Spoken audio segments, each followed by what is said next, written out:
Hi, this is Jabari Young, senior writer at Forbes, backstage at the Forbes Under 30 conference in Detroit. And I'm joined by Lucy Guel, CEO of Passes, and just finished talking to Lucy on the stage, and now we get this extra, bringing you backstage. Lucy, thank you so much for joining here, as well as the panel. I had a great time. Listen, your career, right, your journey has been amazing. Again, coding since the second grade. What made you want to start your own company? Like, where did that come from? Yeah, I think I was always an entrepreneur growing up. In kindergarten, I actually got in a lot of trouble because I was selling colored pencils, Pokemon cards, etc. to other students. For how much? Pokemon cards would go for anywhere between like $5 to $100, Okay. depending on how rare they were. And then colored pencils were cheap; they were like $2. Yeah. But I was still making a profit off of it. And in second grade, you was a hustler, right? Yeah, yeah, no, yeah. And then in second grade, my parents actually, basically, they were taking away money that I was earning from like my more in real life businesses, and I was pretty upset by that. So I was like, okay, I have to figure out a way to make money where they can't like just steal it from me. So I discovered PayPal, and back then you could just get like a Visa debit card and get a PayPal account. So I did that, and then I started learning to code to learn how to make money on the internet. Yeah, Scale Yeah. AI, right? You were a co-founder in that. Yes. Take me back, right? Where did that come from? I know you and your partner Alexander was Yes. just floating, and you were coming up with all these concepts, and then you took a piece of the tech that you had created to find doctors to help, Yes. with Scale AI, right? Take me back to when you guys were creating that. Yeah, so we were working on a healthcare app where we wanted to pair you with like the best doctor for specific procedures you wanted to do. Terrible idea, honestly. No, it was a great idea because it turned into Scale, right? Sort of. Yeah. But we were calling doctors all the time, and we were like, man, we wish there were a way to like type in the code, something to call. So like every time someone clicked a button, it would call a doctor for us. Yeah. You're spending a lot of time calling doctors ourselves. And then our roommate actually, who was also in Y Combinator with us, just joked, and they're like, oh, an API for humans, ha ha ha. And I've already had a lot of experience like making products go viral, and I was like, that's gonna be a viral landing page. And my process with like validating ideas is always just throw up a landing page and see if there's demand. So we made a landing page for API for humans. We had a very janky API where it would just link to Twilio and then call me, and I would manually like send the callback back. And that went pretty viral on Product Hunt. I think it was like the number 2 or number 1 product of the day, something like that.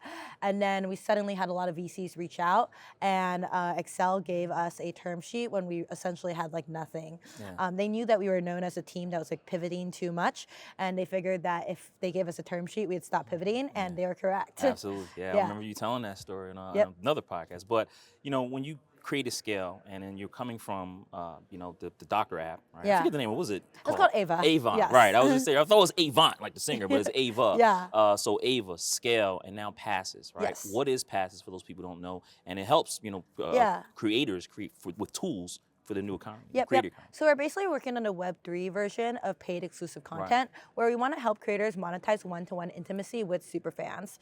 So I think a lot of other platforms are very just like one-off, where they're like, you're used to consuming free content, but I do think that superfans are willing to pay for niche content. So for example, like you might be a Twitch streamer and your whole thing on Twitch is streaming video games, but you have a subset of fans that are willing to pay a lot of money for you to do cosplay, which is actually like one of the biggest like I guess like paid exclusive content niches out there. I have friends who like make a lot of money on Twitch, have millions of followers, but they're making $200K a month just doing cosplay photos for their super fans. So we want to really help monetize that, and then just like conversations as well. Like a lot of people are going to be willing to spend a lot of money to be able to have like weekly conversations, daily conversations with their favorite creators. And for the creators themselves, it's very quick to respond to a DM of like your fans. Yeah. Was it hard in that process through all those years raising money? Like, what was that process? It was not that difficult to raise money. So for my new company Passes, we ended up raising $8 million in like 48 hours. Wow. $8 million in 48 hours. How do I do that? How do I get $8 million in 48 hours? I think I built a lot of trust over time. So before Passes, and I actually am still running this venture fund, Backend Capital, I had to obviously go and inform my LPs that I was thinking about starting a new company, but all of them wanted to immediately throw in money because I had not only made them a lot of money in Scale, but I made them a lot of money via Backend Capital. Capital as well. Fund 1 ended up becoming the best performing fund for our angel list, like vintage year 2019. Yeah. So when I was starting a new venture, they immediately were like, okay, like please let me invest. I didn't really even have I didn't have a website, a name, a deck.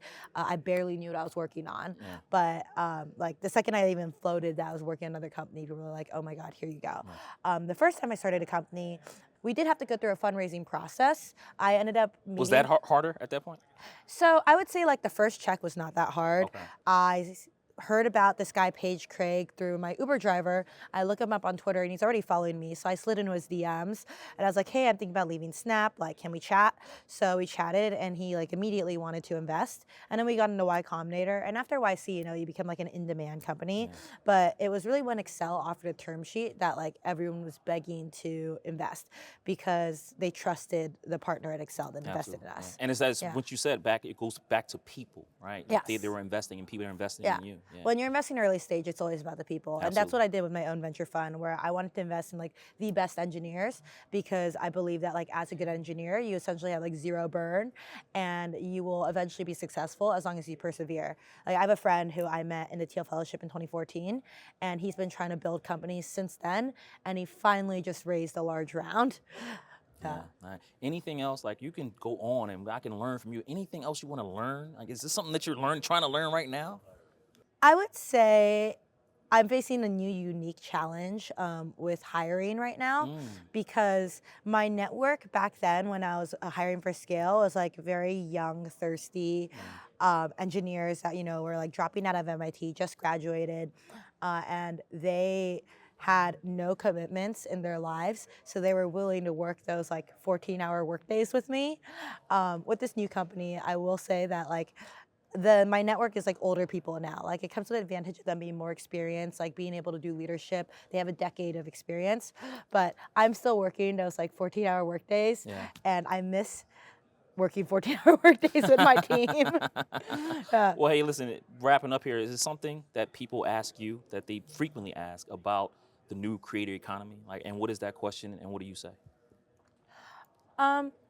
I would say a lot of people just ask why Web3 because people don't understand Web3 yet. Yeah. And that's when I tell them like, hey, like you actually don't own your fans. Like we've already seen cases of huge YouTubers get banned, huge Twitch streamers get banned, et cetera. And like this is the first time you actually get true ownership of your fan base. And then on top of that, just like the data you can get on Web3 and the interoperability, et cetera.